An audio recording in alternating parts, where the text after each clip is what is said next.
damailah negeriku, jayalah bangsaku. Indonesia tanah air beta, Maluku tanah pusaka.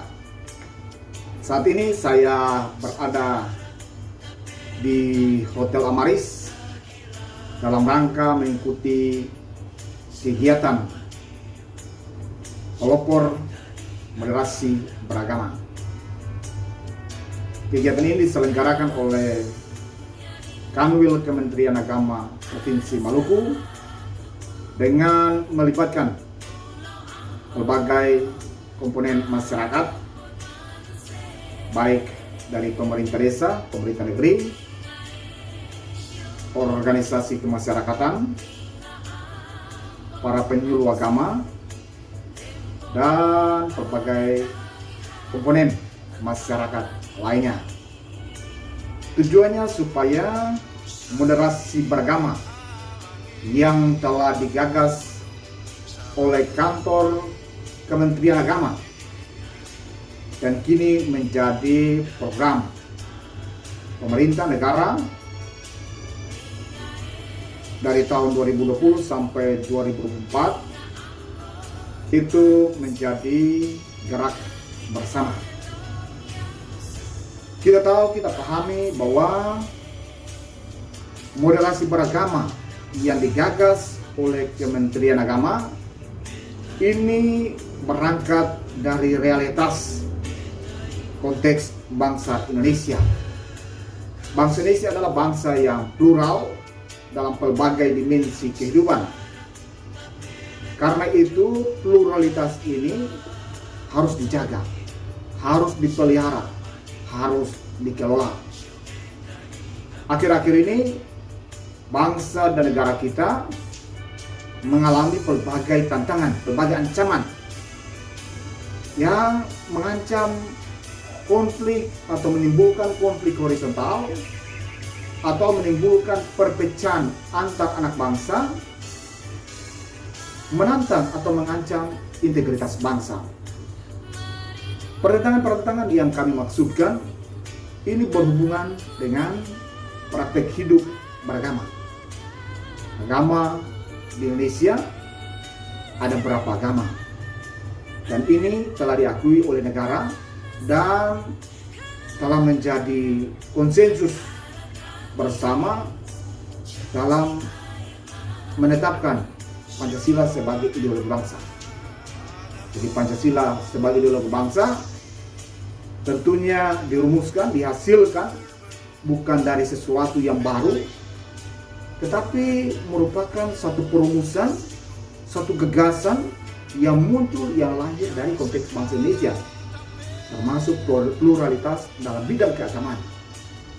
Karena itu Pancasila hadir untuk menjembatani berbagai perbedaan yang ada.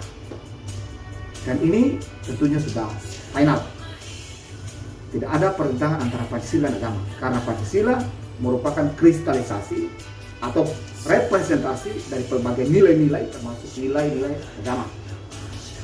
Ancaman yang saat ini dihadapi bangsa ialah bahwa muncul atau timbulnya klaim-klaim kebenaran dan mengabaikan nilai-nilai kemanusiaan. Jadi orang beragama secara ekstrim sampai aspek kemanusiaan pun diabaikan. Tindakan-tindakan intoleran, radikalisme, terorisme itu merupakan bagian dari tindakan-tindakan yang orang beragama tapi lalu kemudian mengabaikan atau melecehkan keluhuran martabat manusia sendiri. Yang kedua, moderasi beragama ini muncul atau digagas oleh Kementerian Agama karena juga melihat adanya pemaksaan kehendak atas tafsir-tafsir yang sifatnya subjektif atau klaim-klaim kebenaran berdasarkan penafsiran pribadi yang kadang disusupi dengan berbagai kepentingan, termasuk kepentingan ekonomi dan politik. Kita berharap bahwa negara dalam rangka menyongsong pemilu yang akan diselenggarakan 2024 nanti tidak muncul, tidak lahir penafsiran-penafsiran berhubungan dengan bidang keagamaan yang kemudian lalu disusupi dengan kepentingan politik dan ekonomi. Itu hal kedua. Hal yang ketiga, moderasi beragama ini digagas juga karena adanya semangat orang mencintai agama secara berlebihan dan tidak sebanding dengan cinta kepada tanah air. Sebagai orang beragama dalam konteks Indonesia, seharusnya kita beragama dan agama kita harus menguatkan keindonesiaan kita. Dalam hal ini, penghargaan, penghormatan terhadap berbagai hal yang berbeda itu harus betul-betul dihidupi, dan penghargaan terhadap nilai-nilai manusia. Inilah yang menjadi alasan latar belakang dari moderasi beragama. Moderasi beragama adalah satu cara pandang, sikap praktis hidup beragama dalam menghidupi ajaran-ajaran iman itu. Kita tetap memiliki sikap hormat terhadap nilai kemanusiaan. Kita tetap bersikap adil, berimbang, dan komitmen kebangsaan. Atau dengan kata lain, mau mengatakan bahwa moderasi beragama artinya dalam beragama kita tetap menghidupi apa yang menjadi inti ajaran kita tanpa harus merendahkan agama lain. Jadi sikap hormat terhadap perbedaan, dalam hal ini apa yang menjadi iman dari orang lain tetap kita hormati.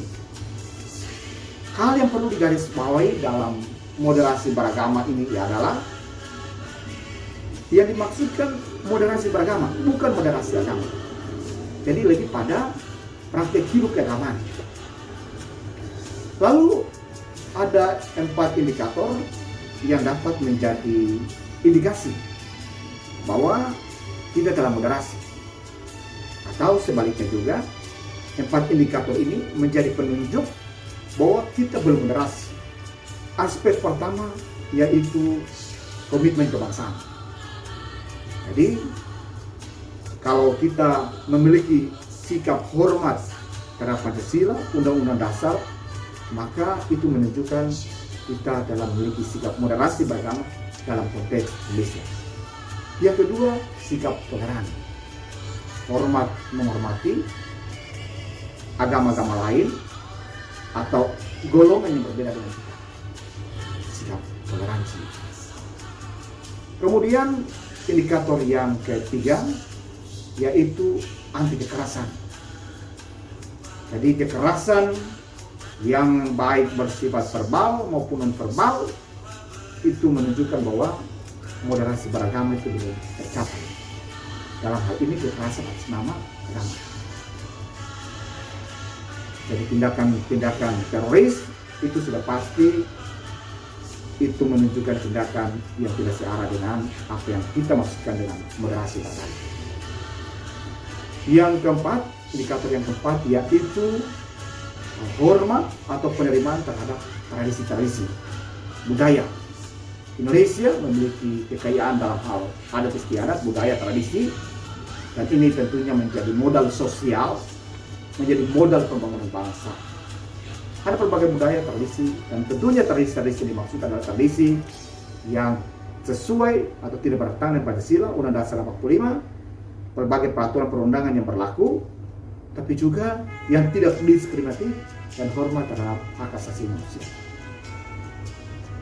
Ini indikator yang menunjukkan bahwa kita pada posisi yang sudah moderasi beragama atau kita belum pada posisi moderasi beragama. Bagi kami, konsep gagasan moderasi agama yang disampaikan atau dilontarkan oleh Kementerian Agama adalah sebuah gagasan yang berani karena berangkat dari realitas bangsa yang saat ini mau tidak mau, suka tidak suka, harus sikap itu dia ditunjukkan sebagai perwujudan dari Pancasila sebagai rumah bersama. Mari kita bergerak bersama menggemakan dan menghidupi bersikap moderasi beragama dalam praktek hidup bersama supaya Indonesia menjadi satu bangsa, satu negara yang layak dihuni oleh kita dan juga generasi-generasi kita lintas generasi. Salam satu nusa, satu bangsa.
sedang bertunangan.